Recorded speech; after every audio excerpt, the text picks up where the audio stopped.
About 10 minutes ago, I was thinking about age ratings, and I just think it's bizarre that a game like Call of Duty would get the same rating, the same age rating, as a game like Postal 2. And that just really got me thinking, like, the age ratings that we have at the moment, like ESRB and PEGI, they're okay, but they're kind of not okay at the same time. But what do I mean by that? Well, if you haven't watched my last video, go and check out here, because it sort of ties into this one. Let's take a look at Dragon Age Origins, okay? So you see this on the store shelf, and you look at it.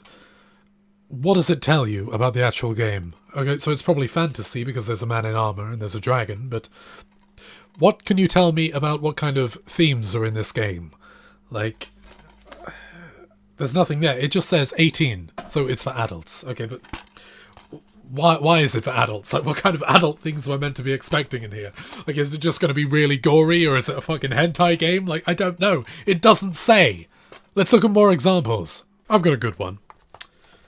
Let's say these two were on the shelf, and you were looking for one for your kid or whatever. Let's just ignore the age rating for now. Which one would you think is more appropriate for children? Would you think it's the one with the fucking furry with an explosion, and he's got like a... What the fuck even is that? Like a rocket launcher or a minigun or something, or do you want to do this, pick this school crest one? Even if you look at the back as well, the back is even worse. See, look, there's like horrible scary shit on the background here, and then it's just like, oh look, he's having a fun time, he's got a slingshot. No, this is rated for teenagers, and this one is rated for older teenagers. And so again, this doesn't explain anything. Now, I'm specifically talking... Like, this video is mainly directed towards ESRB. The PEGI is also pretty shit, but PEGI does at least attempt at what I'm going to propose. So, keep that in mind. Like, if we look at PEGI, you can see it on the back here, you will actually see little symbols. Can you see that? I'll try and center it a bit further. Can you see that? Yeah? It'll show you little symbols that represent the maturer themes that are in the game.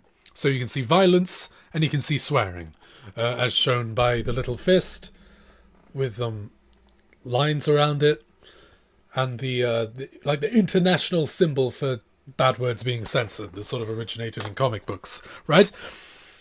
But the main problem with that is that it doesn't really explain the extent of such. Like, yes, sure, there's a violent symbol here, but there is also a violent symbol on... Let me find it.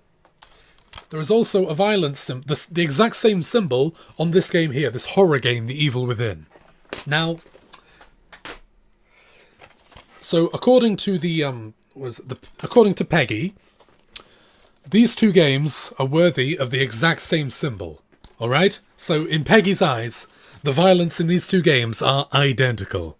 Okay, so let's take a look at what PEGI considers on the same level, shall we?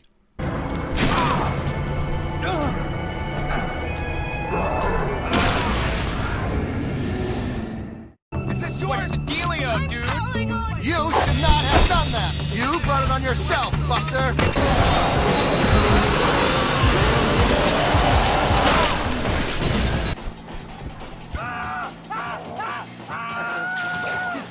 Isn't it?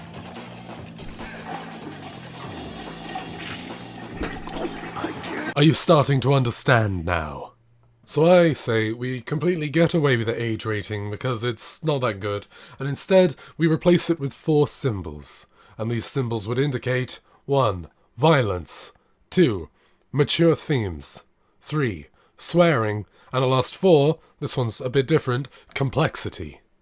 Okay, but we've got these 4 categories, but now we're still kind of back at square one because there's no complexity, it's either on or off. Well, about that.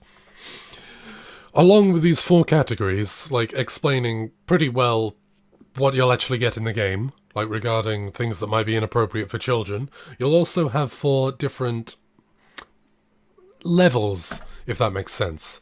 So if it's clear, there's none whatsoever. If it's green, it means it's mild. If it's yellow, it means it's moderate. And then if it's red, then it just means it's very excessive. Now, I quickly put a few together in Photoshop, so let's take a look at some of them. GTA 5, now this one should be pretty self-explanatory. Like, the gameplay is easy to get into, the story's always easy to follow, but, you know, it's full of, like, really bloody violence, full of swearing, and full of mature themes. So, yeah. Metal Gear Solid 3 Snake Eater. It can be really violent. Like, you're not really told to be violent, you're sort of... Well, it's very on the nose that you're not really meant to kill anyone, but you can, like, splat people and, you know, blow up helicopters and shit like that. Mature themes, you know, like, there's a lot of that. Like, it's set in the Cold War, for Christ's sake. Like the world's gonna end in, like, nuclear annihilation if you don't stop this insane man-child with a nuke robot. Swearing, there's not really that much swearing. Like, Sigint says a few bad words, but they're completely optional, and, you know, and complexity, because, you know, it's a Metal Gear Solid game, it's complex as fuck. Like, whether you're talking about the gameplay or the story. Like, majority of people don't understand it just from one playthrough.